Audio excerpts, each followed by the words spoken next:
Hello guys, in this video I am going to show you how to turn on task default functions on the TickTick application.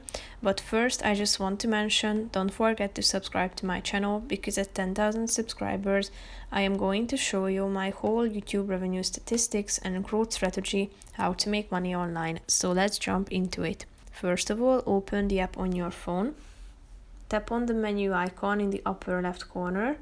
Click on this settings button in the upper right corner of that section. Tap on General. Click on Task Default.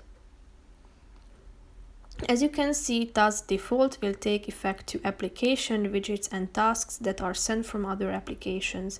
Here you can select the default date, which does not take effect in today, tomorrow, or in a smart list with specific dates, so you should select from these options. By going back, you can see that there is a default reminder option as well that you can select.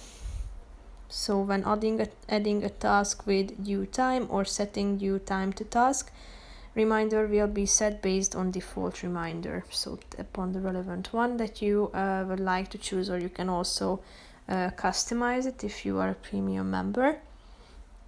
Here you can set default priority, default add to list, default add to.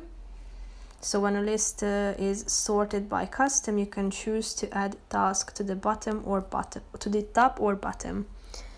And the last one is overdue tasks show at the top of the list or the bottom of the list. If you want to restore the default settings, meaning that they will be set to the default and normal option, tap on this last button, restore default settings, down below.